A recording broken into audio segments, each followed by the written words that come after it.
Allez, on est live en compagnie ce soir de deux acteurs impliqués dans l'écosystème Polkadot qui l'ont poncé, étudié sous tous ses angles, je pense.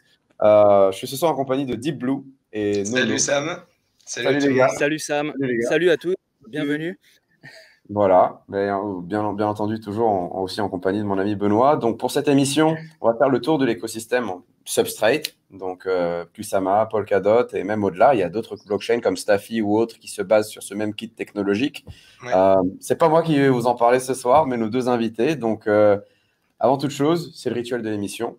Je vais vous demander comment est-ce que vous avez découvert les cryptos, et puis par la suite, comment est-ce que vous avez décidé de choisir Polkadot parmi tous ces Layer 0 ou Layer 1 qui aujourd'hui végètent dans la cryptosphère?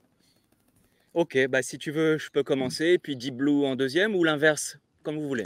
Wow. Oh, alors là, faites Comment comme vous chez voulez. vous. Allez, T'as l'air bah chaud, alors, Nono, vas-y. je suis mal poli, j'y vais. Donc moi c'est Nono de la chaîne Polka France, hein, on est sur YouTube et sur le site polkafrance.fr. Moi j'ai découvert les cryptos, c'était en 2014. En Wow. 2014, ouais.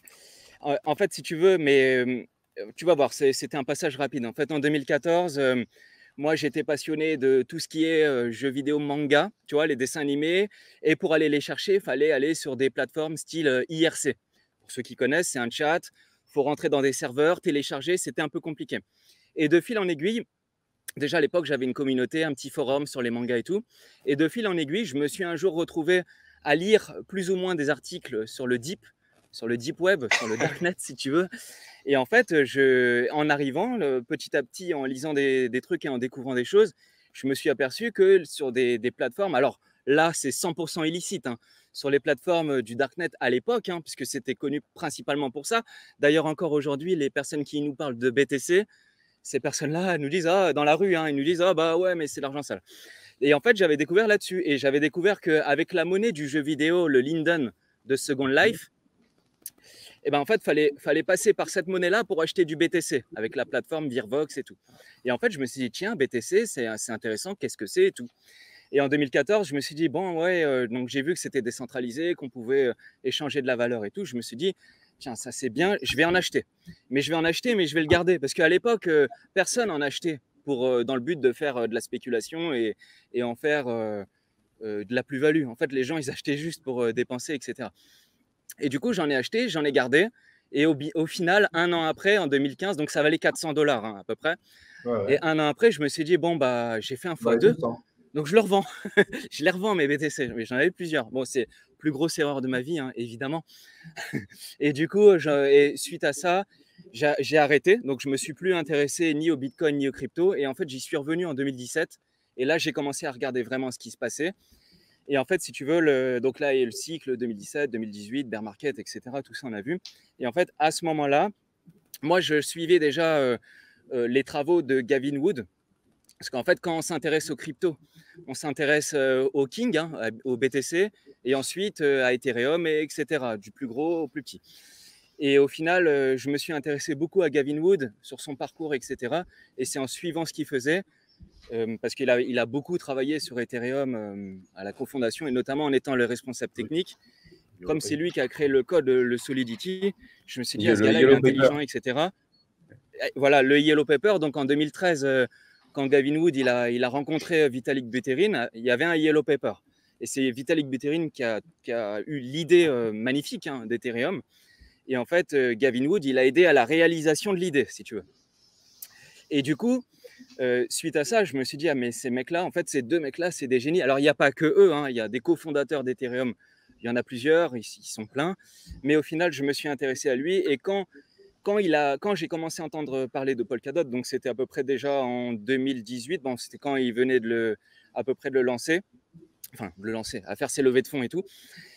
J'en ai entendu parler, je me suis renseigné, et là, au fur et à mesure, donc après, il y a eu un plat, il ne s'est rien passé, hein, pendant des années, parce qu'ils ont levé des fonds, ils ont codé, il ne s'est rien passé, jusqu'à un peu avant la sortie du coin, donc en août 2020. Donc il y a eu un hack aussi, il faut en parler de la levée de fonds de Polkadot qui a été mouvementée.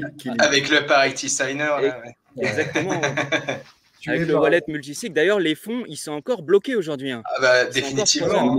C'est une très bonne chose. C'est mort. D'ailleurs, dis-toi qu'il risque d'y rester un moment. Et donc les fonds, en fait, les fonds qu'ils avaient levés, heureusement, ils n'avaient pas tout perdu. Ils avaient perdu à peu près les deux tiers. Ça représentait 90 millions. Ouais, 90e, je crois. 90 millions. 60 millions, je crois que c'était un truc du genre, à l'époque, hein, un truc du genre 40 millions, 60 millions, un truc comme ça. Et ils sont encore bloqués, sauf qu'aujourd'hui, c'est 60 millions ou c'est 40 millions, ils en valent 800 millions de dollars, quoi. Et on peut voir le wallet Ethereum, il est encore visible, hein. Si tu cliques, tu vois le montant, c'est impressionnant.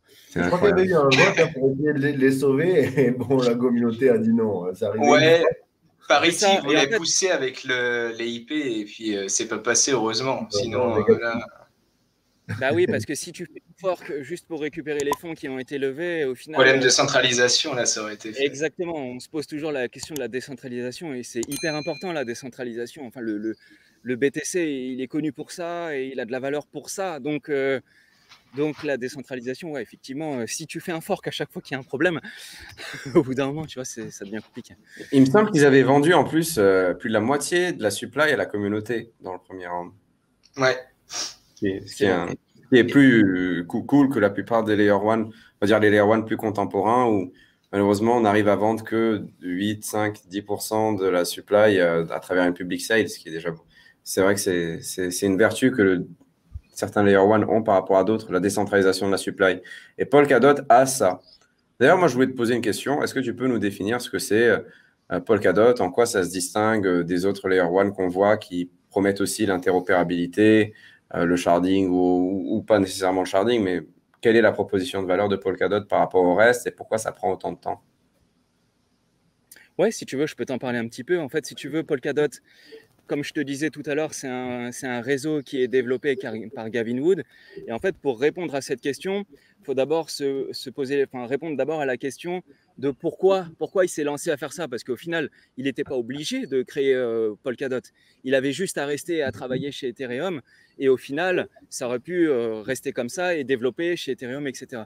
Et en fait, si lui, il a lancé Polkadot à l'origine, parce que, en fait, si tu veux, en 2014, quand il a lancé Ethereum, pendant 2 ans, il a travaillé, il a développé Ethereum avec le langage de programmation des smart contracts, donc le Solidity, etc. Et en fait, au bout d'un moment, alors déjà au bout de 2 ans, il a commencé à se détacher un petit peu en créant une structure qui s'appelle ETH Core. Et quand il a fait ça, il apportait des solutions de codage pour Ethereum. Donc, il continue à développer pour Ethereum, mais en s'étant détaché un petit peu de Vitalik. Et en fait, c'est au moment où il a commencé à bosser de cette manière-là pour Ethereum, donc de manière un peu plus externe, avec Jutta Steiner, chez qui il bossait chez Ethereum, donc ils sont partis tous les deux. Et en fait, au moment où il s'est mis à bosser là-dessus, ils avaient le projet des sharding. Ils ont dit, bon, Ethereum, l'avenir, ça va être dans les shards. Donc on va développer le sharding, etc. Et en fait, quand il a commencé à se mettre là-dedans et à faire ça, là, Gavin Wood et Jutta Steiner, ils se sont dit « Ah, ça va être plus compliqué que prévu. Ça va être plus compliqué que prévu. » Et au final, il s'est dit que finalement, la scalabilité du réseau, ils allaient l'avoir peut-être à terme, mais ultra difficilement. Et en fait, il y a un gros socle qui change beaucoup et c'est ce sur quoi il a construit son réseau avec Jutta Steiner, c'est ce qu'on appelle le forkless.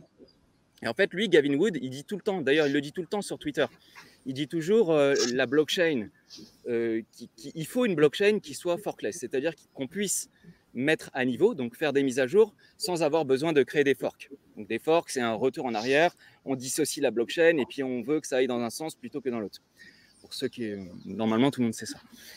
Et du coup, il a fait ça. Ouais.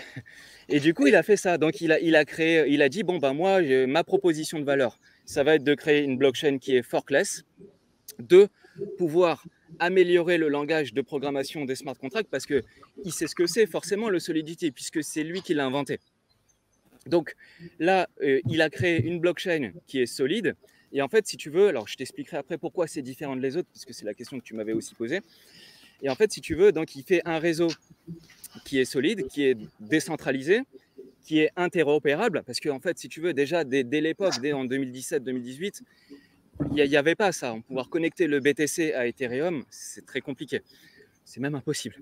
Donc, en fait, si tu veux, il a créé ça et d'une manière différente. Et il va un peu plus loin que ça, c'est-à-dire que lui, il propose aux développeurs de venir coder, donc de des smart contracts, mais avec différents langages de programmation et non plus qu'avec le Solidity. Donc demain, on peut avoir des développeurs qui travaillent sur d'autres projets, même pas forcément dans la blockchain, hein, même ailleurs, ils vont pouvoir venir coder sur Polkadot parce qu'ils acceptent plus de langages de programmation. Bon, ça peut être le cas aussi aujourd'hui, maintenant, sur d'autres blockchains. En fait, tout ce qui est langage où tu peux compiler avec WebAssembly, tu pourras déployer ça. Donc, faire Rust, C++, tout ça. C++, c'est ça. Tout ce qui va le être Ink, même bas niveau, ça va pouvoir être compilé et ça va être cool, ça. Donc, on va pouvoir avoir, parce qu'en fait, si tu veux, avant, sur Ethereum, je parle que de Ethereum, hein, je ne parle pas des autres Layer 1, si tu veux, on fera après. Mais en fait, avant, les développeurs, pour venir coder des applications sur la blockchain Ethereum, ils n'avaient pas le choix que d'apprendre le langage Solidity. Donc, ils devaient se former. Donc, c'est tout un processus d'apprentissage pour avoir des développeurs qui viennent coder, etc. Donc là, avec le Substrate, Gavin Wood et ses blockchains, il a décidé de mettre à disposition des développeurs différentes palettes pour créer eux-mêmes des blockchains. Et donc, en fait, avec Polkadot, on peut créer une blockchain par projet. C'est ce qu'on appelle une parachain. Et en fait, Polkadot, comment il fonctionne? Donc, c'est ce que tu me demandais, qu'est-ce qui se distingue des autres réseaux? Polkadot, il fonctionne d'une manière différente des autres. C'est-à-dire qu'en fait, tu as une blockchain centrale, donc c'est Polkadot, ce qu'on appelle la relay chain. Et chez Polkadot, ils appellent ça un layer 0. Pourquoi? Parce qu'en fait, la relay chain, à l'intérieur, on code rien du tout. Si tu veux, la relay chain, elle est là juste pour sécuriser le réseau. Elle est là pour sécuriser le réseau, valider les transactions, faire en sorte que la sécurité du réseau soit imprenable. Ouais, c'est le consensus de sécurité qui est hybride en fait sur Polkadot. Et donc, c'était inspiré aussi des solutions Casper Eth 2.0. Je ne sais pas si tu vois le protocole Grandpa SAM, donc le protocole de finalité.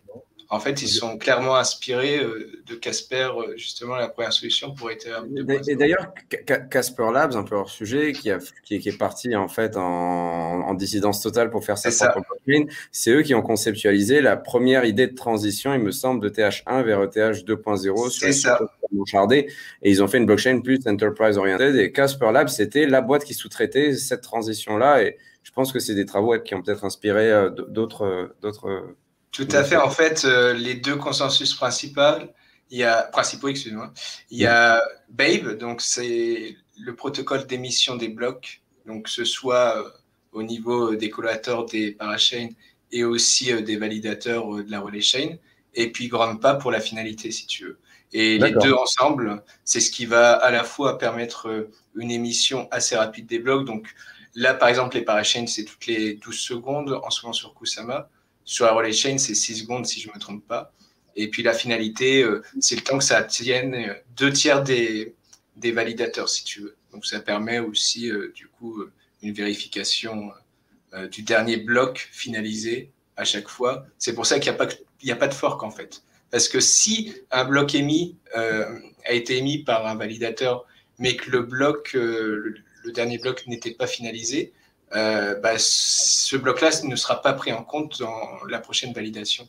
Donc, ça permet un consensus qui fonctionne comme ça.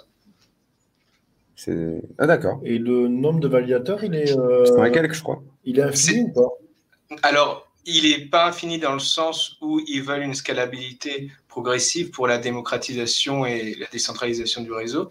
Ils ont un objectif de 1000 validateurs, mais il peut augmenter. C'est comme l'objectif de 100 parachains, c'est un objectif de base, c'est le milestone 1 en fait, mais ça peut augmenter si besoin. C'est pas... mais je suppose, du coup, si on est sur des Byzantine fault tolerant algorithmes, je suppose, hein, et donc c'est des ratios, si tu veux avoir 2/3, ça suppose que tu connaisses le nombre total de validateurs. C'est ça, là, il y en a 1000, hein, si je n'ai pas checké sur polkadot.js app exactement le nombre de validateurs. Mais sur Polkadot, c'était 1000 qu'ils avaient annoncé, donc je suppose que c'est toujours là pour l'instant. En fait, ils en ont annoncé 1000, mais si vous voulez, avant que les 1000 soient tous opérationnels et fonctionnels, en fait, il y a toujours systématiquement chez Polkadot un vote de gouvernance. Donc là, aujourd'hui, au moment où on parle, on a entre 300 et 400 validateurs. Et régulièrement... T'es sur 300-400 validateurs sur Polkadot? C'est pas sur Kusama, ça? Sur Kusama, là, ils vont bien. Il y en a un peu plus sur Kusama, et là, bientôt, on va en avoir 1000. Ah, donc, je confonds les deux. Ouais. Très rapidement. Très rapidement. Et ça, à chaque fois, c'est voté, c'est mis par un vote de gouvernance et c'est la communauté qui vote. Donc en fait, c'est les validateurs qui votent. Et de temps en temps, c'est pas toujours oui. Hein. Il y a beaucoup de cas où ils refusent de faire d'accepter d'augmenter le nombre de validateurs. Donc, et généralement, c'est normal. Je suppose qu'on divise la rémunération. Ouais, c'est ça. Alors, la rémunération, par contre, là, ouais. Chaque validateur va avoir le même poids, en fait. C'est par rapport à l'action des validateurs qui vont être rémunérés. C'est-à-dire, pour tant de blocs finalisés, ils vont être plus payés. Si un validateur est inactif, il y aura forcément le slashing s'il est offline et tout. Mais ça va être vraiment à l'action. Ça ne va pas être en fonction du nombre de dots qui va être stacké. Ah ça, bon, c'est une différence. Pas une démocratie liquide, en fait. C'est ça. Oui, c'est vraiment 2/3 des validateurs. Mais ce n'est pas le nombre de staking qui rentre en compte pour les rewards. Tu vois. Vous avez un validateur? Non, pas encore. Donc, il faut apply et ce n'est pas quelque chose qui est aussi inclusif. C'est-à-dire que pour avoir le droit de participer au consensus de Polkadot, c'est très facile en vrai. C'est très facile. Okay. Ouais, c'est pas très dur. C'est juste qu'on n'a pas mis ça en place. On veut faire un truc propre. On fera sûrement un note de validateur sur Kusama en premier lieu pour se faire la main. Et puis, bien sûr, après, Polkadot, si on le gère bien. Quelles seraient les conditions pour apply? Enfin, donc, je suppose qu'il y a une contrainte de dot à posséder, il y a des choses comme ça?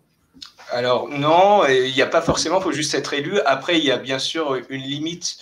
C'est le dernier validateur à chaque ère de gouvernance. Il y a des nouveaux votes pour inclure des nouveaux validateurs. Et il faut atteindre cette limite-là, si tu veux. On vote avec quoi?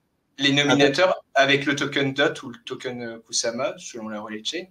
Mais si tu veux, pour atteindre cette limite-là, les nominateurs peuvent en fait participer et faire monter le nombre de dots dans le nœud, si tu veux. Donc, tu n'es pas obligé, même toi, d'avoir, par exemple, il y a d'autres blockchains comme Avalanche où il y a 2000 AVAX pour être validateur, si tu veux. Il n'y a pas ces hardcaps-là pour monter un nœud.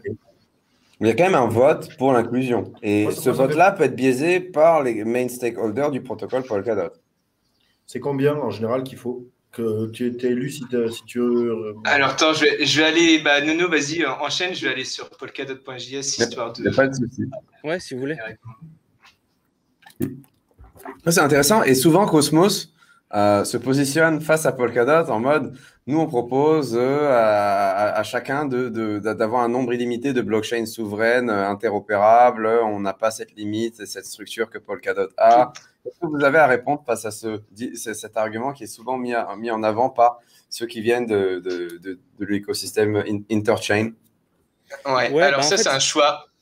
C'est un choix architectural au niveau de la blockchain, si tu veux. Mais le fait de ne pas avoir, si tu veux, de blockchain souveraine totalement au niveau de la sécurité sur Polkadot, ça permet de centraliser aussi du coup la sécurité sur la chaîne principale avec la valeur aussi du coup du réseau principal, donc un vecteur d'attaque qui est quand même très dur à atteindre. Mais il y a un petit souci en permettant une blockchain souveraine interconnectée aux autres, c'est que si une blockchain souveraine a une sécurité beaucoup plus friable, on va dire, qu'une chaîne principale, ce qui est souvent le cas quand même, parce qu'au début, quand ils se lancent, ils n'ont pas forcément les mêmes sécurités de validation et tout. Vu qu'ils envoient des données arbitraires des blockchains, des zones de blockchain des unes aux autres, ça peut corrompre en fait de fil en aiguille l'intégralité des blockchains si une blockchain est corrompue. Ça, c'est un vecteur d'attaque qui est différent en fait, qui ne va pas y avoir sur Polkadot. Après, forcément, on peut dire que ils sont pas totalement souverains au niveau de la sécurité en tant que parachain, parce qu'il peut y avoir des chaînes substraites solo comme Subsocial ou d'autres chaînes qui évoluent, on va dire. Staffy, c'est ça. Mais du coup, c'est juste une différence philosophique et aussi au niveau de la vision de la sécurité de la chaîne, c'est un consensus. C'est au niveau de la théorie des jeux, ça. Mais après, la proposition de Cosmos, elle est pas mal aussi. Hein. C'est juste qu'ils ne se positionnent pas du tout sur le même segment de sécurité et aussi de démocratie. En fait, si tu veux. C'est ça, en fait, si tu veux, Cosmos et Polkadot, finalement, c'est très similaire. Hein. Ça se ressemble, mais la différence principale, c'est effectivement le mode d'administration des blockchains, en fait, si tu veux, parce que comme j'avais dit au début, comme j'avais expliqué que Polkadot, c'est un layer 0 et que c'est lui qui valide la sécurité de toutes les parachains qui sont reliées. C'est un peu comme l'IBC chez Cosmos, sauf que eux, ils sont un peu chacun dans leur coin. Et du coup, la sécurité de Polkadot, elle est assurée par la relay chain, donc par le layer 0. Et c'est à ce moment-là que les blocs sont validés et que c'est inscrit dans le registre.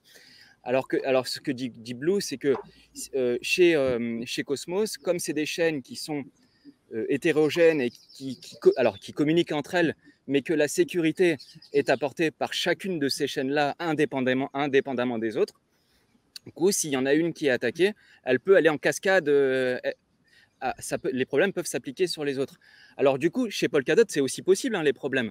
Mais dans ce cas-là, pour avoir une attaque sur Polkadot, dans ce cas-là, il faut attaquer la relay chain et pas les chaînes qui sont autour pour attaquer la sécurité du réseau. C'est principalement ça la grande différence. Mais après, Cosmos, nous, franchement, Deep Blue et moi, on adore et j'en ai aussi, hein, du Atom. Franchement, c'est un bon projet. Il est interopérable. Ils font des trucs qui sont super. Il n'y a rien à dire.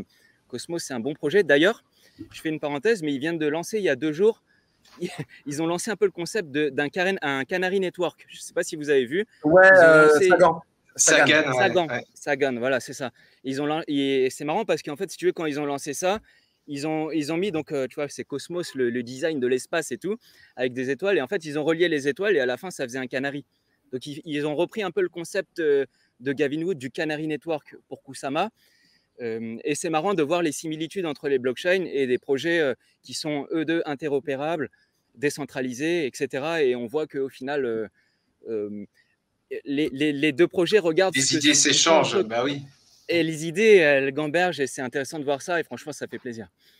C'est normal. On a brûlé les étapes. Deep Blue, est-ce que tu nous ferais une rapide présentation de ta personne et de ton arrivée dans les crypto-monnaies? Alors, si tu veux, d'ailleurs, c'est assez drôle. C'est assez drôle l'histoire. Donc, c'était en 2012. Alors, je ne suis pas rentré directement dans les cryptos, mais j'avais un ami, un de mes meilleurs amis, qui lui était ingénieur informatique et à l'époque il utilisait son petit PC pour miner du BTC. Je savais pas du tout comment ça fonctionnait et en fait il m'a appris son existence. C'était une soirée, bon, moi un individu sain dans un corps sain, mais il s'était fait livrer de la kétamine en fait par la poste. Je lui dis, mon Dieu, mais quelle image vous donnez aux jeunes gens là. Ah oui, mais c'est la vraie histoire, donc je peux pas changer. Et je lui ai demandé du coup, mais comment tu as fait ça? Tu te fais livrer par la poste en plus, enfin, voilà. Puis il me disait en fait, il y a Silk Road en fait à l'époque, et il s'était fait livrer une petite kéta comme ça. Puis il m'avait dit qu'il arrivait à miner avec son vieux PC portable à l'époque. C'était en 2012, c'était à peu près 20 balles de Bitcoin par semaine à l'époque. Je ne sais pas du tout combien de BTC ça représentait en termes de valeur absolue en Satoshi. Mais oui, du coup, il m'a introduit comme ça. J'ai fait des recherches, donc en rentrant chez moi, Bitcoin et tout. J'ai rien compris, mais j'ai rien pigé, rien du tout. Et c'est en 2013, donc j'ai suivi les articles sur Mt. Gox. Il y avait eu d'abord l'envolée, donc à 1300, c'était $1,200 avant le crash avec le fameux hack de Mt. Gox. Et puis, 2014, je me suis renseigné de plus en plus, 2015. Et 2015, c'est là où j'ai commencé à me dire, il me faut un edge pour le livret A, tu vois, parce qu'avec l'inflation et tout, c'est pas fou. Et j'ai commencé à acheter un peu du BTC, un peu chaque mois. J'étais étudiant à l'époque, parce que j'avais pas grand-chose. Et en 2016, j'ai mis un peu plus. Et il y a eu le Brexit. Après, je me suis chauffé, tu vois, je me suis dit, ouais, c'est bon, c'est l'avenir. Et je ne m'attendais pas du tout à 2017, l'envolée qui arrivait et tout, mais c'était cool. Et je suis arrivé comme ça. J'ai appris à programmer en C aussi en parallèle de mes études. Du coup, je me suis vraiment plongé dans les cryptos à partir vraiment d'une connerie d'un de mes potes. Et c'est ça l'histoire que je trouve drôle, quoi. Et pourquoi Polkadot et pas Cardano, par exemple? Parce qu'il y a un cofondateur aussi. Oui, il y a Charles. Mais pourquoi pas Cardano? Parce qu'au niveau de la supply et du temps de développement de Cardano, moi, je trouvais ça un petit peu longuet. Après, il faisait des papiers reviewés et tout, donc pourquoi pas, hein. Ça, c'est une approche académique. Moi, j'ai rien du tout contre, bien au contraire. Mais je trouvais ça quand même un petit peu long au niveau. Et puis, IOHK, j'avais pas trop... Je trouvais ça un peu nébuleux, un peu le groupe qui développait... du coup, ils avaient un groupe de développement sur ETC à l'époque aussi. Et puis, ils sont passés après sur Cardano. Mais Polkadot, c'est surtout là, la différence, par exemple, avec Cosmos, c'est au niveau... de la sécurité relation. Je trouvais ça beaucoup plus logique en termes d'interopérabilité, parce que si les blockchains entre elles sont totalement indépendantes. J'ai peur qu'il y ait un vecteur d'attaque potentiel dans le futur comme ça. Et par rapport aux autres blockchains Layer 0 ou Layer 1, c'est aussi au niveau des prérequis pour devenir validateur ou pour participer au réseau. Même au niveau démocratie, en fait, quand tu délègues ton DOT, tu ne donnes pas un droit de vote à ton validateur. Chaque DOT a la même valeur en termes de gouvernance, si tu veux, ou Kusama, c'est la même chose. Que sur la plupart des autres protocoles, quand tu délègues, par exemple Cosmos, si tu ne donnes pas ton vote lors de la délégation, il revient au validateur. C'est aussi au niveau des rewards, c'est par rapport au nombre d'atomes stackés que tu as des rewards. Je trouvais ça un peu mieux fait au niveau des prérequis.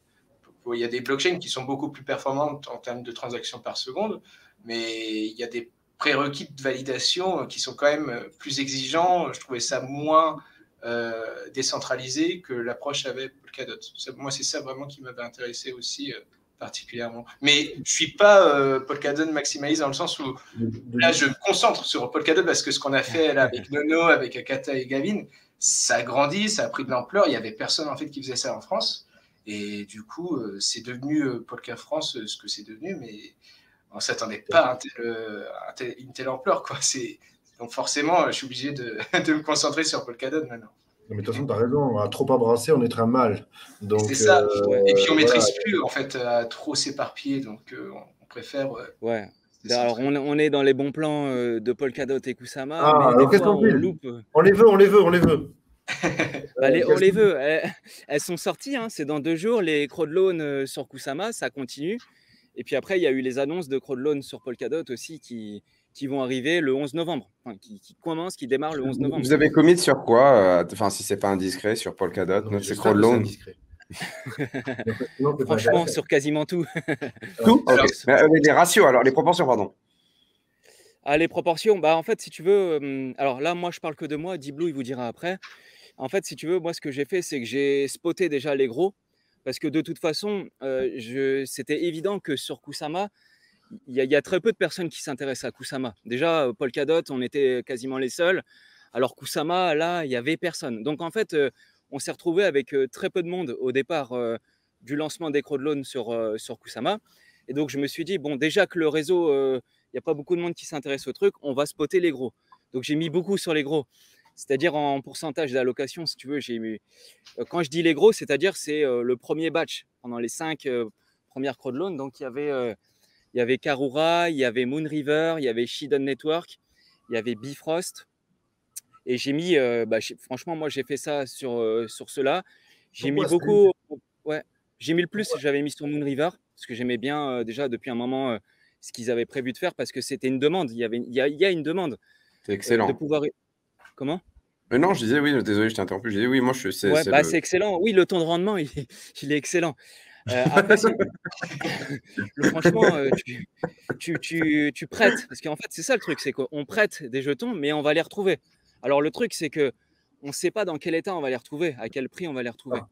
Mais en tous les cas, on va les retrouver, ça c'est sûr. Donc, au final, si on regarde du point de vue, si on croit un peu au projet, hein, que ce soit Kusama ou Polkadot, si on y croit, on se dit que tôt ou tard, la valuation, le projet, le market cap, il va augmenter, que donc je vais retrouver ma valeur. Et de toute façon, même si on ne la retrouve pas, de toute façon, c'était tellement rentable que là, même si on les perd, au final, on a quand même gagné de l'argent, on va dire. Donc franchement, moi, j'ai participé à Karura. En fait, j'ai participé à quasiment tout, mais dans des proportions différentes. Et j'avais mis le plus sur les 3 premiers, c'est-à-dire Karura, Moonriver et Shidon Network. Bifrost aussi, j'ai bien aimé. Deep Blue aussi. Alors, sur Kusama, c'est pas la même temporalité que sur Polkadot. Mais là, ça se passe en ce moment sur Polkadot, non ? Il n'y a pas des... Kusama, ça reprend du coup les enchères 13 jusqu'à un an. Là, il y a un vote de gouvernance en fait. Pendant un an. Toutes les semaines, il y aura des enchères. Et si tu veux, les embarquements des prochains batchs, tous les 7 auctions, les projets qui ont remporté les 7 auctions d'affilée embarqueront en même temps sur Kusama. La temporalité, elle se passera comme ça. Et là, pendant les 48 prochaines semaines, ça va être en continu, sauf si besoin d'intervenir sur le réseau, on ne sait jamais. Hein, ah, les vacances. D'ailleurs, c'était une de mes questions. Est-ce que Polkadot est parti en vacances, comme la méthode des Layer 1 ou des Layer 0 le voudrait? Il n'y a jamais eu de vacances? Alors, Kusama, il y a eu des périodes. De vacances, tu veux dire de la blockchain qui s'arrête. Alors, Kusama, tu as eu Singular qui avait émis, c'était un batch de transactions, je ne sais plus, mais c'était énorme sur StateMint. Et du coup, ça avait freeze quelques heures, donc ils avaient dû mettre à jour les validateurs un petit peu. Ils avaient envoyé, je ne sais plus, c'était équivalent de 50 000 transactions en une seconde ou quelque chose comme ça. Et ça ressemblait un petit peu à la post-mortem qu'il y avait eu aussi sur Solana. Bon, c'était 500 000 transactions par seconde, donc c'était 10 fois pire, mais c'était, ça leur a enseigné un petit peu justement sur les limites du réseau. Et c'était bien. Oui, ils l'ont très bien géré. Hein. C'était quelques heures. Ouais, c'était géré. En fait, ce qui s'est passé, c'est que les validateurs, en fait, il y avait une mise à jour à faire. Et les validateurs, il y avait certains validateurs qui avaient fait la mise à jour et certains validateurs qui n'avaient pas fait la mise à jour. Et du coup, ce qui s'est passé, c'est qu'il y a eu beaucoup… En fait, ce qui s'est passé, c'était qu'il y avait des… C'était sur des NFT, ils avaient balancé des emotes, donc des émotions sur des NFT. Sur des canaris. Voilà, mais ils en avaient balancé plus de 40 000 ou pour plus de 50 000. Et en fait, ça, c'est des transactions qui, normalement, elles ne sont même pas censées aller sur la blockchain. Bref, peu importe. Ils les ont lancées. Il y en a eu 40 000 ou 50 000 qui sont arrivés d'un coup. Et en fait, ce qui s'est passé, c'est que les blocs, ils ont été très gros. Mais en fait, si tu veux, comme tu avais des validateurs qui pouvaient valider des blocs jusqu'à 32 mégas et les anciens qui n'avaient pas fait la mise à jour, qui étaient bloqués à 16 mégas, du coup, ça a fait une concaténation. Ça s'est bloqué. Et en fait, du coup, il y a eu un arrêt, comme il disait Deep-Blue, c'était un peu moins d'1 heure quand même. Hein. C'était très rapide. C'est pas grave parce que c'est très propre. J'ai l'impression que c'est quand même la fonction première de Kusama d'être d'expérimenter, c'est ça. Incentiver. Donc, franchement, des vacances sur Kusama et un Polkadot qui tourne, c'est correct. C'est très correct. Et d'ailleurs, ouais, je t'en prie, vas-y. Alors, Rococo, donc c'était vraiment la bêta de chez bêta. C'est là en fait où ils faisaient les petits tests avant de faire une crowdloan sur Kusama pour voir si tout marchait, les principales fonctionnalités. Là, ils ont passé aussi un mode de gouvernance pour pouvoir rajouter des palettes sur Rococo, pour pouvoir permettre tout ce qu'il y a sur Kusama et Polkadot de faire accéder aux teams qui veulent s'y présenter pour avoir toutes les fonctionnalités. Et ils ont annoncé, donc au premier trimestre 2022, après je ne sais pas s'il y aura du retard ou pas, c'est de faire un vote pour une décentralisation plus complète et pourquoi pas de donner dans les utilisateurs le pouvoir d'un nouveau réseau relay chain, peut-être, je ne sais pas, hein, ça c'est de la spéculation. Mais ça évolue constamment et j'ai l'impression qu'on se dirige vers ce chemin-là. Ça peut être un bon plan, ça aussi. Bon, mes amis, sachez que de toute façon, dans l'ensemble, moi, c'est vrai qu'il y a un sentiment de sérieux. Donc, vous avez la tête dans le guidon, donc vous voyez vraiment les arcanes du projet. Vous entrez jusque dans les derniers détails. Vous connaissez, en fait, finalement, tous les débats techniques, etc. Mais moi, d'un point de vue, vous me pardonnerez, hein, je suis un peu plus novice. Hein, donc, j'essaye quand même d'utiliser tous ces protocoles. Donc, je me suis confronté à la Polkadot.js. Voilà. Mais alors, je m'amuse avec les Layer 1, hein, donc j'ai du TerraStation, donc avec Luna. Je vais m'amuser sur Kepler avec Cosmos. Je viens sur Polkadot.js. Je joue avec le wallet de Avax. Je joue avec celui d'Enir. Mais alors, quand je me suis confronté à Polkadot.js, là, c'est un autre niveau. C'est-à-dire que d'habitude, ce que j'aime bien faire, c'est utiliser l'outil et ensuite, éventuellement, lire la documentation. J'ai tout de suite compris qu'avec Polkadot, c'était pas la bonne façon de faire. Ça donne l'impression d'être puissant. Donc, moi, j'ai un infini respect pour vous. Mais c'est abscon aussi, non? Ouais, on a beaucoup de retours utilisateurs comme quoi l'interface est pas top au premier abord. Et c'est vrai, s'il y a un retour, c'est que c'est vrai. Et ils travaillent sur ça. J'ai un sentiment mitigé entre étonnement, admiration et pourtant, à force de le faire, ça rentre en fait les habitudes. Mais ils développent des nouvelles interfaces. Il y a Talisman Wallet qui devrait sortir. Ils en ont parlé bientôt. Donc, a priori, hein, après, moi, je ne l'ai pas testé encore, mais ça serait une interface plus simple pour l'utilisateur. Tu vas avoir effectivement des nouvelles interfaces qui vont venir. Et ça, ils ont prévu de le changer. Alors, ça va prendre du temps parce qu'ils se concentrent d'abord sur le cœur du sujet. Mais effectivement, alors toi, quand tu arrives la première fois, tu dis oh là là, c'est quoi ce truc de ouf? C'est clairement c'est ça. Je confirme. Alors après, bon, moi, ça m'a subjugué. Hein. J'ai cliqué dans les nombreux petits détails. Mais après, ouais. Moi, j'ai une question. Oui, je t'écoute. Donc, la question simple que j'ai, c'est, admettons qu'on fasse le choix insensé d'acquérir des dots. Et donc, moi, je les acquiers. Et figurez-vous que je suis piètre trader. Donc, en général, j'aime bien les faire fructifier. Donc, il y a deux écoles. Il y a l'école du staking et il y a l'école du farming. Ouais. Normalement, je préfère farmer. C'est plus risqué parce qu'on passe par des protocoles, des surcouches, des couches et des surcouches. Donc, on peut évidemment avoir les rug pools, les hacks et toutes les douceurs, mais c'est plus liquide et en général, les rendements sont supérieurs. Alors, sur le farming, je ne sais pas comment farmer mes dots. Je n'ai pas trouvé. Est-ce qu'il y a des endroits où on peut farmer ses dots? Alors, en fait, si tu veux, pour pouvoir farmer, il va falloir que le projet te laisse le choix de pouvoir farmer. Sur Kusama, tu peux le faire, ok? Parce que sur Kusama, les relais chain ont été lancés, les projets ont été lancés. On parle de Karura, par exemple, dans la DeFi, de Bifrost ou autre. Mais si tu veux le faire sur du DOT, tu es obligé d'attendre que des projets viennent développer sur Polkadot. Et comme là, le lancement des parachains, c'est le 11 novembre, tu vas pouvoir le faire, disons, entre 3 semaines et 1 mois après le lancement. C'est-à-dire que quand les projets, ils auront mis leurs DApps, leurs solutions, etc., là, tu vas pouvoir venir faire du farming, farmer du DOT ou du liquid stacking.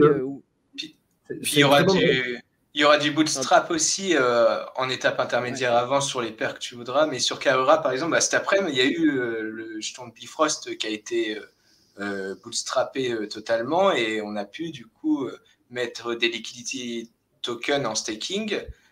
Et puis unstake quand le listing il a été fait. Un stake. Comment? Un stake, il y a un délai quand même de quelques.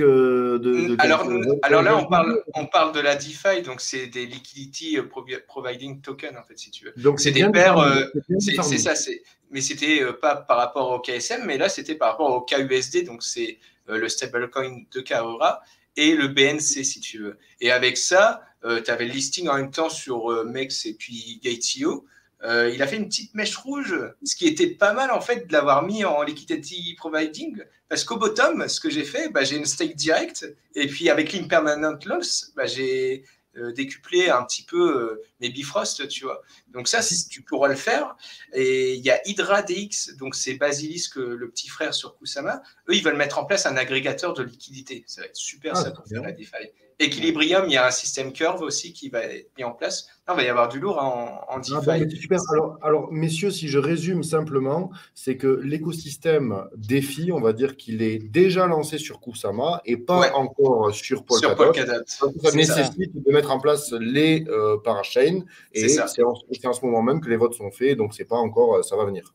Donc, donc, quels sont vos killer apps de DeFi sur Kusama du coup? Sur Kusama, il y a Karura, il y a Basilisk, et puis vas-y Nono, je te laisse aussi, mais c'est deux principales pour l'instant. Tu as Genshiro, donc aussi petit frère d'Equilibrium, mais tu en as vraiment... Ok, vous m'avez assommé les mecs, mais je suis très content parce qu'il y a du name dropping. En fait, les gens qui nous écoutent... Et par dérivation, je suppose que c'est Akala, Moonbeam et d'autres. C'est ça, alors Karura, c'est Akala, donc Moonbeam, c'est Moonriver, et puis Basilisk, c'est HydraDX, et il y a Picasso. Picasso, c'est Composable Finance. Donc, Composable Finance. Je connais. Okay. Ça, c'est multilayer. Donc, je pense que vous connaissez ça. Je connais, ouais. Je connais. Et Picasso, là, ils vont enchérir sur la 13e enchère, si vous voulez, par exemple. Et il y a 20% du supply. Attends, répète-moi lentement, s'il te plaît. Il faut que tu fasses en sorte que mes propres limites ne soient pas... Voilà, parce que moi-même, je ne traite pas beaucoup de transactions par seconde. Donc, Non, mais en fait, si tu veux, juste avant, tu nous disais qu'est-ce que je peux faire de mes dots. Et tu me disais soit je les farm ou je les stack. J'ai pas fini, parce qu'après, il y aura le staking. Mais là, on était sur la partie farming. Et donc, je voulais m'assurer que l'écosystème de farming encore sur Polkadot n'était pas mature. Il le viendra. Et par exemple, moi, ce que j'en déduis, c'est qu'une façon d'anticiper le développement qu'il y aura sur Polkadot, c'est de regarder ce qui se fait sur Kusama. En tout cas, c'est ce que j'en comprends. Peut-être que je me trompe, hein, mais c'est ce que j'en comprends. En fait, si tu veux, c'est très simple. Si tu veux farmer du DOT, tu ne peux pas le faire. Voilà. Je peux pas être plus simple. Si, parce que moi je l'ai eu fait, mais dans des écosystèmes absolument. Dans d'autres écosystèmes, mais le vrai dot, ou alors dans ce cas-là, tu fais ça avec du dot, mais sur une blockchain en wdot ou en. Mais d'ailleurs, vous le faites pas ça? Ça vous intéresse pas? Vous le faites ou pas?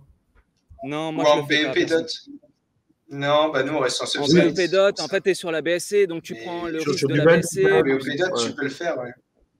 Mais en fait, si je te dis ça, si tu me demandes, on peut farmer du dot sur la blockchain Polkadot, c'est non. Tu vas pouvoir le faire, oui, mais les projets seront lancés là avec les parachains.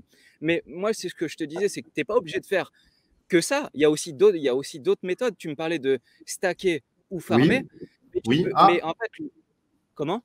Oui, je t'écoute. Mais tu peux aussi participer au crowdloan. Et ça, c'est un concept, c'est un mécanisme qui est nouveau. Mais je crois que je l'ai fait. Alors, je l'ai fait sans vraiment bien comprendre ce que je faisais, et vous m'en pardonnerez, mais justement, sur Moonbeam, je crois, je suis allé signer quelques TX, parce que, de toute façon, voilà, moi, des échos que j'en ai, ça a l'air d'être 25, ils ont peut-être, Moonriver a peut-être 25% des votes sur Kusama, je me trompe peut-être, mais ça a l'air d'être un hit, et vraiment, c'est une des donc, je sais pas, j'ai adoubé cette initiative, mais ça dépasse ce pourquoi j'ai... Ce qu'il faut que tu comprennes, c'est que, enfin, je vais essayer de parler pour le public et tu me diras si c'est bon. Pour moi aussi. Mais en fait, tu peux stacker ou tu peux farmer, ça c'est ce que tu proposais de faire, mais tu peux, les dots, si tu veux, le utility token, le dot, il a aussi d'autres utilisations. Donc son utilisation principale, c'est de sécuriser le réseau avec les blocs par le stacking, ça c'est bon, on a compris. Mais du coup, il y a une autre méthode, enfin, le dot, il sert aussi à participer, à offrir la chance aux développeurs d'avoir une parachain. Et en fait, là, ils font appel au grand public. Et en fait, c'est une crowdloan, donc c'est-à-dire que c'est un financement participatif. Donc, on demande à ce qu'on prête des dots. Donc, tu peux prêter tes dots, moi, je peux prêter les miens. Et en contrepartie de ça, les projets, ils sont extrêmement généreux. Et en fait, si tu veux, aujourd'hui, d'avoir du dot ou d'avoir du KSM, avec ces jetons-là, en fait, tu as un peu le pouvoir d'un investisseur, d'un venture capital. En fait, tu rentres dans un projet, tôt dans le projet. Et les projets, et c'est ça qu'il faut comprendre, les projets, ils sont ultra généreux. Et ils ne lâchent pas 1, 2 ou 3% du supply. Ils lâchent 10, 20 ou 30. Oui, ça dépend. Ça peut être le cas, mais dans la majeure partie des cas, ils lâchent beaucoup pour inciter les gens à venir mettre leur dot ou mettre leur KSM dans la crowdloan. Et quand tu me disais on peut stacker ou on peut farmer, mais finalement, c'est peut-être pas ce qui est le plus rentable. Tu peux simplement participer à la crowdloan et les projets derrière, ils vont distribuer beaucoup de jetons et beaucoup de jetons en phase préparatoire, avant le lancement. Donc, potentiellement, tu rentres avant tout le monde, avant les listings. Et donc, qui dit rentrer tôt, dit potentiel élevé, quoi. Risque élevé aussi. C'est en ce moment même. C'est ce dont on parlait tout à l'heure quand tu disais les projets sur lesquels. C'est ça, avec Composable Finance, c'est ça. Et du coup, demain, par exemple, non, demain, on est jeudi. Après-demain, il y a la 13e enchère qui commence. Et Composable Finance, ils veulent lancer Picasso sur Kusama et ils allouent 20% de leur supply sur les contributeurs de Kusama pour leur crowdloan, si tu veux. Donc, c'est une total supply qui est vraiment pas dégueu pour le coup en termes de reward.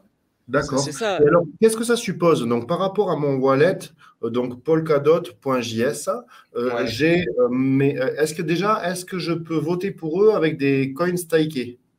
Alors non, et il faut, en fait, c'est pas un vote si tu veux, mais tu contribues si tu veux. C'est pour le slot, la sécurisation du slot. Ils doivent récolter des dots et des KSM, et c'est une bataille à la enchère en fait. Donc c'est une aux enchères. Et c'est une Dutch auction, donc ça c'est ce qui est rigolo, c'est que les 7 jours de l'enchère, donc tu peux contribuer jusqu'à minute -1, il n'y a pas de souci, elle sera prise en compte ta contribution. Mais pour décider du gagnant de l'enchère, il y a un snapshot aléatoire des 7 jours et c'est le projet qui, au snapshot du bloc, avait le plus de KSM ou DOT contribués qui gagne ce slot. Ça, c'est rigolo. Messieurs, j'ai compris, mais il y a quand même une tare absolument terrible, c'est que ça suppose d'avoir des dots liquides. Oui. Donc, il faut bien gérer la période. Faut bien gérer la période d'unstaking. Mais je ne suis pas sûr d'avoir bien géré personnellement. Ah ouais. Alors, oui. Alors, du coup, ouais. Alors, moi, je te sens quand même T'aimes bien farmer, Benoît? T'aimes bien un peu les trades? J'aime bien ouais. faire travailler mes coins. C'est-à-dire que moi, ma stratégie est simple, c'est j'acquiers des layer 1 que j'estime blue chip. Donc, typiquement, DOT en fait partie. On va dire DOT, Solana, Avalanche, Luna, whatever, Atom. Voilà, ça, c'est des top layer 1, je trouve. Et je peux me tromper, mais bon, peu importe. Et ensuite, idéalement, comme je ne trade pas, c'est-à-dire qu'il y a ceux qui trade pour essayer d'en acheter des pas. Non, mais il y a plusieurs façons d'en acquérir plus. Et donc, notamment, les staker, les farmer, les crowdloaner, les whatever disposer, c'est une façon d'en acquérir plus. C'est-à-dire que quand je stake, j'ai plus de dots. Quand je farm des dots, j'ai plus de dots. Et quand je trade, j'ai moins de dots. Donc, alors ça, c'est ce que j'allais dire. C'est la seule exception. Tu as une asymétrie au niveau du ratio de KSM dots. Ça, avec Nono, on s'est fait plaisir par moment. Tu as des périodes où le KSM était bien en vert, c'est-à-dire aux premières enchères. Le ratio Kusama-DOT est passé d'un ratio de 5 en février-mars, il n'était même pas listé encore, à 20, juste avant les enchères. Donc, si tu veux, ça te permettait de quadrupler ton nombre de dots si tu vendais au bon moment, tu vois. Et en passant du Kusama au DOT, je veux dire. C'est ça, tu as des sexes. En faisant une... C'est un peu comme si on jouait le Bitcoin Ether. C'est-à-dire qu'on joue. Oui, et après, tu peux jouer sur d'autres paires, donc Ethereum, BTC et tout. Et moi, j'ai une petite partie, par exemple, de mon portfolio qui m'a bien rapporté sur ce run-là. C'est en jouant sur la symétrie des deux relaisseurs, en fait, donc Kusama et DOT, vu qu'ils n'ont pas la même temporalité. Il y a des pumps qui sont légèrement décorrélés, si tu veux. Ils suivent le même chemin. Où en sommes-nous? Donc, justement, dans ce fameux ratio Kusama, DOT, où sommes-nous? C'est-à-dire que c'est qui? Alors là, déjà, attends, je te fais une pause. Quel est le ratio que tu estimes de long terme? C'est-à-dire que ce autour de quoi, la tendance autour de laquelle on fluctue? Parce que tu me dis, il y a un ratio naturel, je suppose. Elle oscille aux alentours de 10-15 normalement. Mais si tu veux, là, par exemple, il y a la grosse hype pour DOT. Et là, elle est redescendue à moins de 10. Elle est même à moins de 9 actuellement. Elle a 8 et donc, toi, tu achèterais comme un fou ou un demeuré, va savoir, des Kusama? Alors, moi, j'ai des ordres qui sont à partir. J'en ai étalé de 8, 7, 6, 5 à l'approche des paradotes, mais j'ai pas tout, hein, tu vois, pas comme un fou. C'est toujours du risk management, mais ça peut être une bonne opportunité pour après, si tu veux multiplier tes dots ou tes KSM, ou même tes BTC ou tes Ethereum sur le long terme, tu vois. Parce que tu estimes qu'on reviendra au ratio naturel de 15. Il y a une grosse volatilité sur ces paires-là. Il y a peu de liquidité, si tu veux, donc il y a une très grosse volatilité. C'est pour ça, mais tu m'as dit que tu ne tradais pas, donc après… Non, ça j'aime moins, mais j'ai quand même écouté. Tu sais, je ne trade pas, mais j'écoute et parfois je fais des bêtises. J'espère ne pas t'avoir induit dans une bêtise. Je ne me l'interdis pas. En fait, Benoît, si tu disais que tu aimes bien faire travailler tes coins des Layer 1, etc., si tu crois en Polkadot, et du coup, par conséquence, si tu aimes bien Polkadot, par conséquence, tu crois aussi indirectement à un Kusama. Donc, de faire un swap de DOT en KSM et de KSM en DOT, au final, si tu crois que ce projet-là est bien, in fine, même si ça part dans le mauvais sens, à la fin… trader, c'est comme danser. Hein. Trader, c'est comme danser. C'est-à-dire qu'il faut être dans le bon tempo. Hein, parce que si tu es dans le mauvais tempo… et donc c'est ça le risque. Il s'avère que je suis un maître danseur. Donc, bon… c'est ça, c'est high risk, high reward, mais high loss aussi. Mais après, Benoît, quand tu fais du farming, indirectement, tu trades aussi, puisque tu es soumis à l'impermanent loss. Donc, si ça part dans un sens… mais d'accord, mais justement… bien mal, au final, tu te retrouves… tu vois. Il y a les paires, mais il y a le mono farming sur plein de trucs dans les protocoles qui lèvent. Donc, dès que tu as du AAV, du Vénus, du Lend, tu as des poules avec un coin. Et moi, je privilégie ça, évidemment. Après, il y a les paires qui peuvent être corrélées, mais oui, j'évite les paires. Mais ça, c'est chacun. Bon, ça, là, tu peux faire ça. Ou sinon, tu pourras stacker, mais de manière liquide, sur Akala, par exemple, ou sur Bifrost, sur d'autres protocoles comme ça. Donc, ça sera possible. Mais c'est d'ailleurs possible hein, sur Kusama. Mais bientôt, là, demain, à partir du 11, quand les projets vont commencer à développer, là, on va pouvoir le faire avec le DOT. D'ailleurs, sur Akala, ils vont proposer des liquides C-DOT, donc c'est des dérivés du DOT qui seront unlock en 1-1 au niveau du DOT. Alors, c'est pour moi, en fait, des contrats à terme de 2 ans sur le DOT. Et ça, c'est super intéressant. Parce que si tu… C'est Lido Finance de Polkadot, un peu. C'est ça. Et ça, du coup, ça va permettre de déloquer une certaine liquidité pendant même la période de prêt et tu vas avoir les rewards quand même.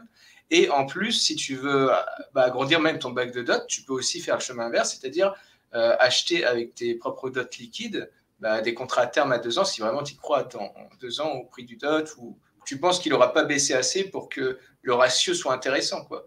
Et ça va ajouter une vraie plus-value. Et c'est Bifrost qui a initié ces dérivés de KSM qui a très bien marché pour le coup pour rapporter des contributeurs. Donc, ils s'alignent sur ça et ça a du sens, quoi, tout ça pour la différence.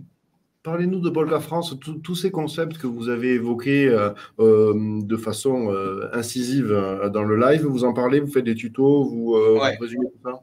Nono, il fait plein de vidéos. Vas-y, Nono. Hein. Ouais, en fait, le Polka France, si tu veux, à la base, c'est une communauté. On est une communauté d'entraide, principalement, hein, puisque au final, il y en a besoin. Si tu veux... Pardon? Il y en a besoin.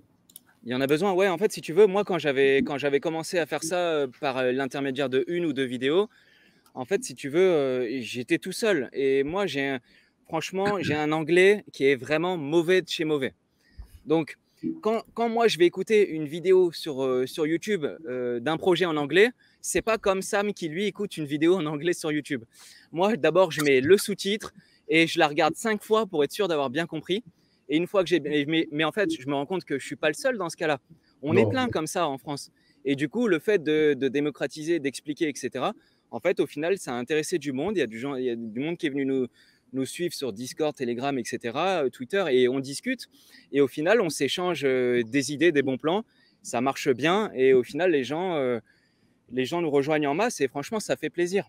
Ça fait plaisir. Donc là, on présente les projets. Tu vois, là, tu es sur le site. On présente les projets. On présente d'abord les gros. Et puis après, on fait les projets qui sont de plus en plus petits. Et donc, c'est vraiment une communauté éducative et on donne des bons plans parce qu'il y en a. Hein, tu sais, des fois, quand tu peux. Des fois, sur. Non, parfait, bravo. Ouais. Par exemple, des fois, tu vois, ils mintent des NFT. Tu as juste à rentrer ton mail et boum, tu vas pouvoir avoir un NFT.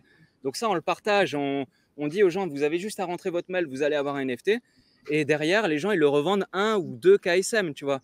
Donc, au final, en ayant cliqué, en mettant ton mail une fois, tu récupères $600. Franchement, ça fait plaisir. Et nous, notre job, c'est un peu. Carrément. D'ailleurs, de trouver des trucs comme ça, quoi. Les plateformes de NFT sur Kusama et Dot, tu as Unique et Singular qui sont vraiment pas mal et qui se développent vraiment de plus en plus. Ça, c'est un truc à avoir dans le futur parce que c'est encore le début, mais il y a vraiment une bonne base en communauté et puis même en développement de NFT dessus. Tu vas même avoir des NFT dans des podcasts de thriller. Par exemple, là, c'est Unique qui a annoncé ça. C'est un jeu australien d'escape game. En fait, bon, c'est payé en un abonnement, mais tu auras un NFT qui interagira avec le jeu, en fait. Donc, ça va être super cool. C'est ça. Les NFT, tu peux leur mettre ils peuvent avoir des caractéristiques supplémentaires, des émotions, des trucs. Et en fait, aussi sur ces réseaux-là, tu peux aussi faire des actions gratuites. Par exemple, si tu as un NFT, tu veux le mettre en vente sur le marketplace, c'est gratuit, tu vois, tu peux le faire gratuitement. Après, c'est le fait que la transaction se déclenche. Là, il y a les frais du réseau qui s'appliquent pour faire marcher la blockchain et tout. Voilà, mais sur Polkadot et sur Kusama, on peut faire des actions gratuites comme ça. Et ça, je trouve que c'est bien parce que du coup, on a moins la friction de dès que tu branches ton wallet, faut payer les $40 de frais. Ça fait mal. Donc franchement, il y a des choses qui se passent. C'est plutôt bien. Et avec Unique Network, là, d'ailleurs, justement, on en parle un petit peu parce qu'ils vont lancer leur crowdloan la semaine prochaine sur Kusama et ça risque d'être sympa. Donc, c'est Quartz. À suivre. Ouais. Ça s'appelle Quartz. Mais du coup. Non, vas-y. Vas-y, Benoît. Du coup, il faut quand même gérer sa bankroll de dot pour en prêter à certains projets, mais il faut attendre quand même les suivants dans lesquels vous croyez. Oui. Il faut regarder. C'est très dur. C'est très dur. Il ne faut pas FOMO sur 1 ou 2 projets. Ouais. Alors, les garçons, est-ce que vous répéteriez votre stratégie? Donc, admettons que vous ayez 100 dots. Sur quoi vous les crollez? Alors, moi, personnellement, je vais commencer du coup, là, cette fois-ci. Moi, je garderai 30 dots pour profiter s'il y a une hausse et un choc de supply. Ensuite, Mais oui, parce que ça, on l'attend. Comme sur Kusama, ouais. Mais du coup, je garde quand même une partie. Tu as 70, donc on va dire, là, les 5 premiers projets, il y aura Akala, Moonbeam. Akala, je mettrai. Je pense que. Alors, on n'a pas le détail des supplies qui vont être alloués à Akala, mais ils ont l'air de proposer plus en token supply que sur Karura et que Moonbeam, là. Donc, je pense que je mettrai. Allez, un cinquième, donc 20% de mes 70 dots sur Akala. Je mettrai ensuite sur Moonbeam quand même un petit peu, mais là, ça dépendra du total supply qu'ils vont allouer. On ne le connaît pas encore pour Moonbeam, mais il y aura une hype, donc je mettrai quand même au moins allez, 10% de mes 70 dots. Et puis après, ça dépendra. Il y a Hydra TX, moi je garde un œil dessus. Et puis donc ça, Akala, Moonbeam, Hydra. Ouais, et puis Bifrost, ils vont allouer beaucoup plus de tokens. Attention, Bifrost, ils vont être très très généreux là. Ouais. Là, ils vont être très très généreux, beaucoup plus que Moonbeam ou Akala. Alors que c'était pas le cas sur Kusama. Akala, pas sûr. Akala, pas sûr. Non. Alors on attend parce que là, on n'a pas encore eu tous les programmes.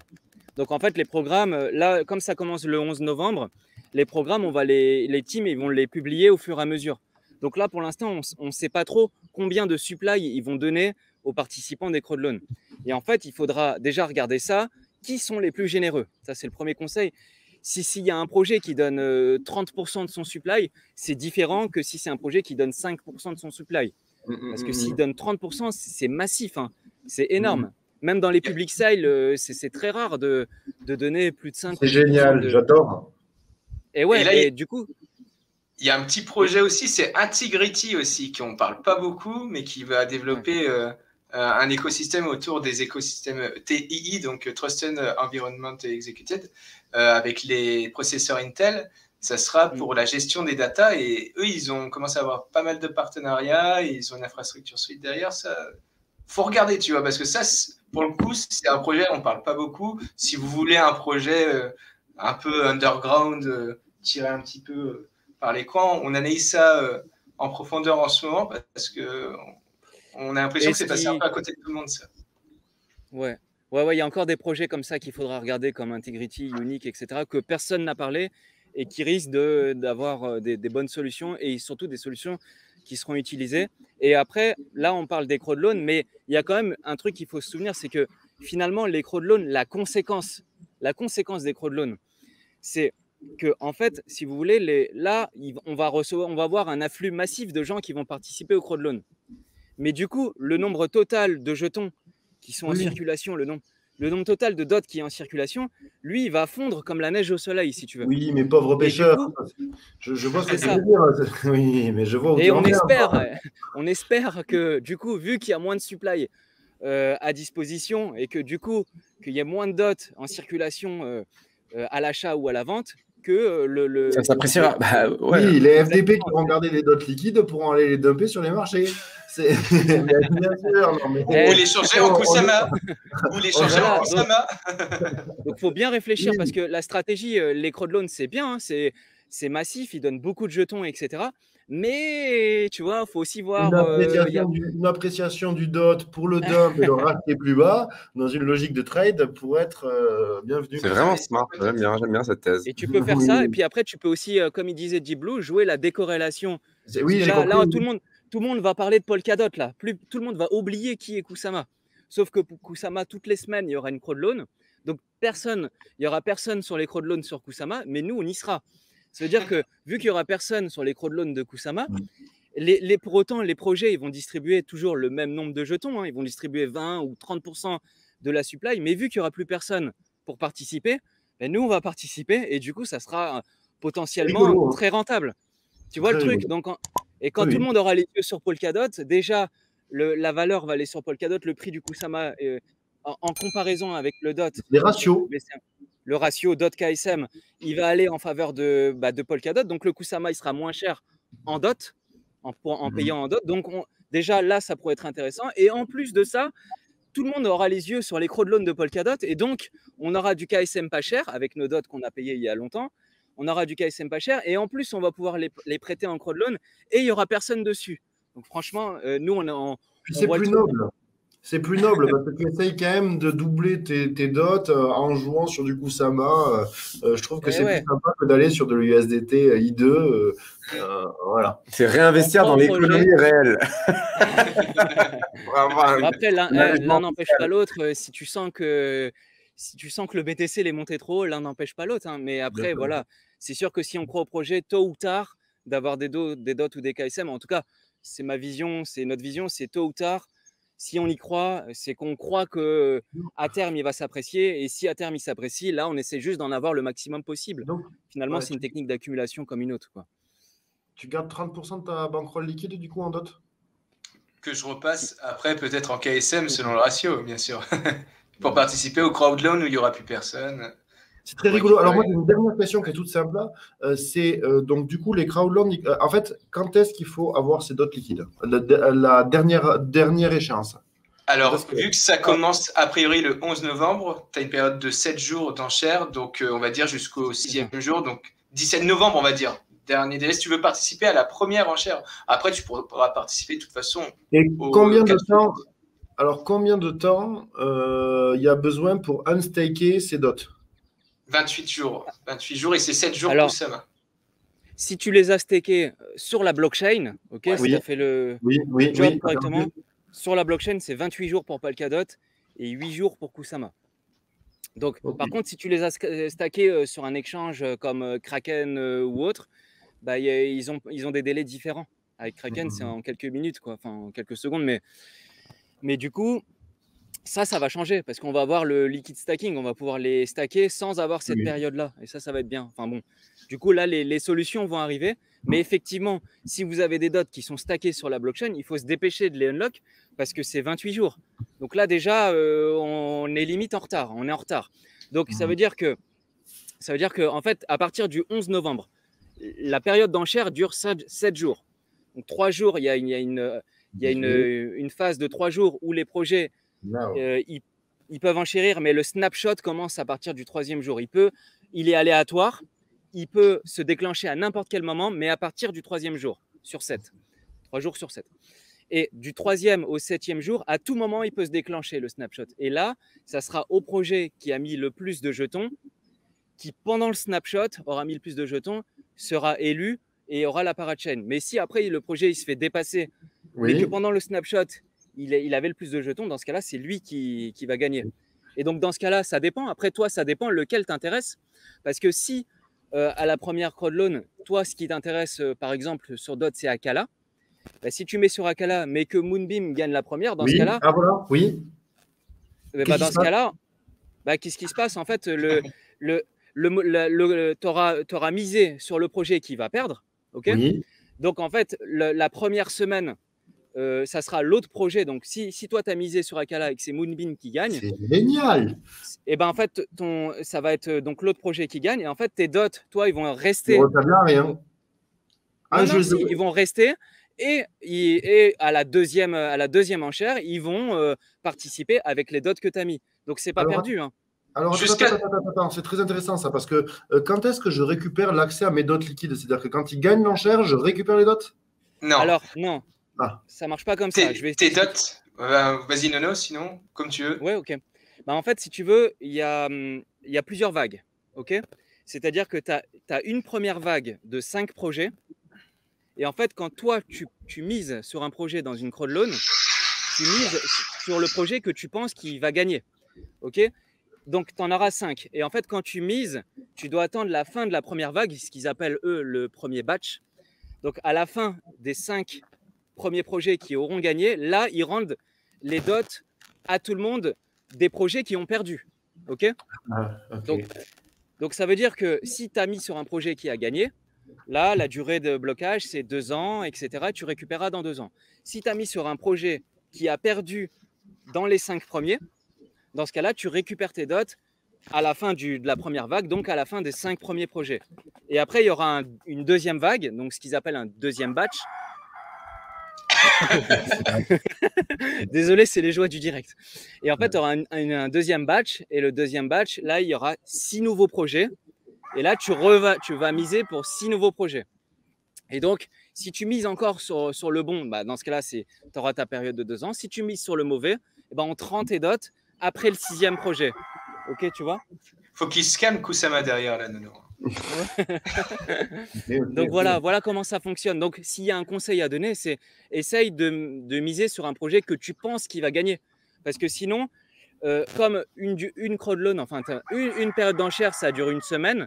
Donc pendant une semaine, tu bloques, mais vu qu'il y en a 5, tu bloques pendant 5 semaines. Et pour rien, pour zéro. Donc il faut miser sur un projet que tu penses qu'il va gagner, tu vois. Et ça, c'est important. Et après, tu as tes dots bloqués. Donc, si tu as misé sur un gagnant, donc si tu as misé sur un perdant, ils sont libérés au bout de 5 semaines. Si tu as misé sur un gagnant, ils sont bloqués pendant 2 ans. Ouais, c'est ça. Après, sur dot, ouais. Sur Kusama, c'est 1 an. Par contre, juste. C'est ça.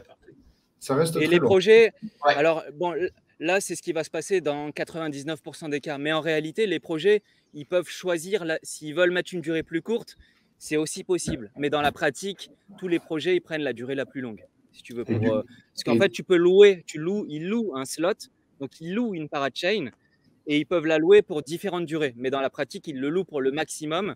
Et le maximum sur Polkadot, c'est 2 ans et sur Kusama, c'est 1 an, 48 semaines. Oh, ok. Et ce qui est sympa, c'est que par contre, le seul moyen d'accéder en fait à ce airdrop initial de supply sur une des prochaines parachains, c'est de locker ses dots pendant 2 ans. Il n'y a pas d'autre moyen. Ouais. Ah, c'est un beau dilemme, hein. C'est pas évident. Hein. C'est pas évident. C'est pas évident parce que 2 ans, c'est long. 2 ans, c'est long. Et c'est pour ça que c'est pour ça qu'on se dit, bah attends, on va pas tout mettre non plus parce que dans 2 ans, tu vois, on peut rien gérer pendant 2 ans. Et c'est important d'en garder un petit peu. Si, comme tu disais au début, il y a un super truc de farming qui se présente, on va participer, tu vois. Donc c'est important d'avoir une stratégie, tu vois, de réfléchir. Ok, et alors, dernière question, et du coup, j'ai compris pour les dots et le sous-jacent, et par contre, le fruit, c'est-à-dire que de la parachain, il est liquide quand? Il est liquide en fait après déploiement du mainnet, donc en général, ça dépend. Hein. Par exemple, Quartz, j'ai vu que à l'instant où ils gagneraient le slot, une semaine après leur embarquement, ils auraient le mainnet de dérouler. Après, ça dépend des complexités de chaque réseau. Par exemple, Moonbeam, c'était 6 semaines. Moonriver, excusez-moi. C'était 6 semaines après avoir gagné leur slot. Je crois qu'ils avaient activé du coup le mainnet, les transferts, ils avaient enlevé le sudo. Et ça dépend vraiment de chaque projet. Ça peut aller d'1 mois, 2 mois, entre guillemets, si tu veux, pour. Ouais, c'est ça. En fait, les projets. Ouais, le vesting, c'est différent selon chaque projet. Ça, je te laisse expliquer, Nono. Ça aussi, c'est variable. En fait, si tu veux, les projets, ils versent les jetons quand ils sont prêts. Mais alors, par contre, attention, parce que chaque projet a ses propres règles du jeu. Okay, ça veut dire que, par exemple, tu peux avoir un projet qui va te dire, comme par exemple, on parlait de Moonriver, tu avais Moonriver qui te disait, on va vous verser 30% au début, et le solde, on va vous le verser au fur et à mesure des blocs, jusqu'à un maximum, ça c'était sur Kusama, et sur un maximum de 48 semaines. Petit à petit, libéré de manière linéaire à chaque bloc. Donc à chaque bloc, tu récupères des virgules, des fractions de tokens. Donc, mais ça, c'est chaque projet à sa politique. Tu peux avoir un projet qui va dire, ah non, non, non, moi, là, nous, on va vous verser 0 au début et on va faire tout linéaire. À chaque bloc, on va vous verser, mais vous n'aurez pas 30% au début. Puis il y a des projets qui peuvent te dire, bah, nous, on va vous verser 50% au début et le reste tous les mois ou toutes les semaines. Tu vois, ils peuvent déclencher et comme ça, mais ça, c'est chaque projet qui applique sa propre politique. Et c'est pour ça qu'il faut regarder combien ils vont distribuer de supply, comment ils vont les distribuer. Parce que s'ils les distribuent bloc par bloc et que ça dure 2 ans, au final, pour récupérer une somme intéressante, ça va commencer à mettre du temps. Tu vois, donc il faut bien regarder les programmes, ça c'est le premier point. Et du coup, le vesting, il est différent en fonction des projets. Donc, il va falloir qu'on regarde bien les différents vestings. Et tu disais, est-ce que la durée commence à partir du moment où ils ont été élus? Non, ça ne fonctionne pas comme ça. En fait, vu qu'ils ont une blockchain complète, vu qu'ils ont une parachain, il faut que la parachain et que les jetons, donc leurs jetons natifs, soient opérationnels.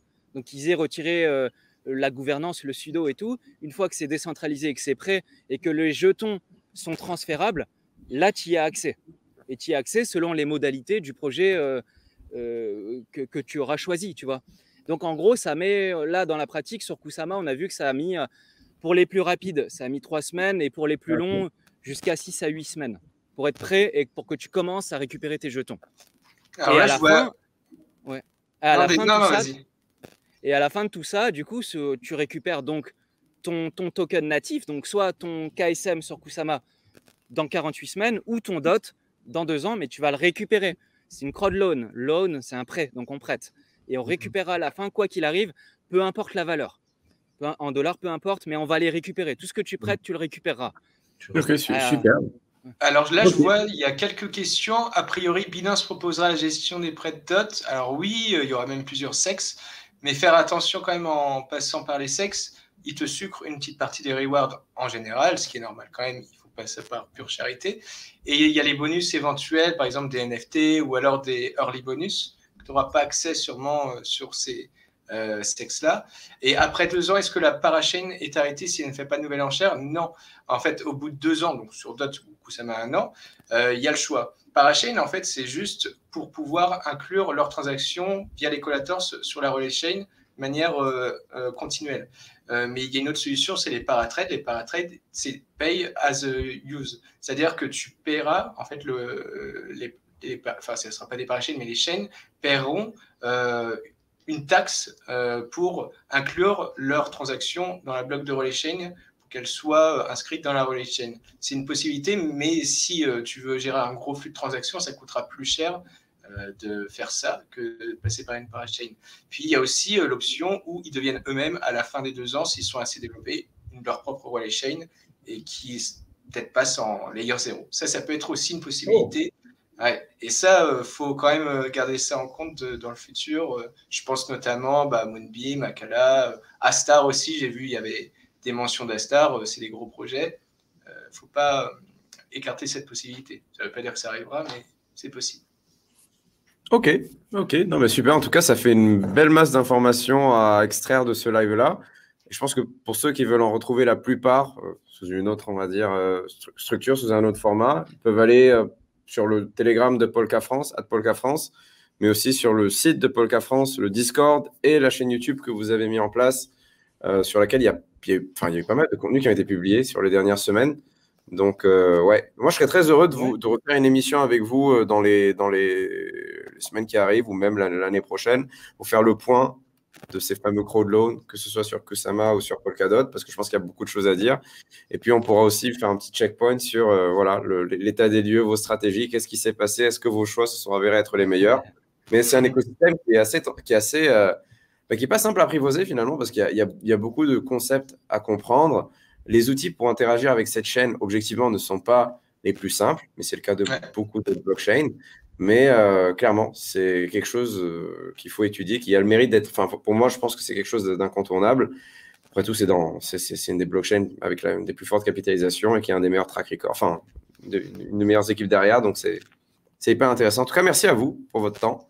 Merci Sam. Je peux juste me permettre une dédicace particulière.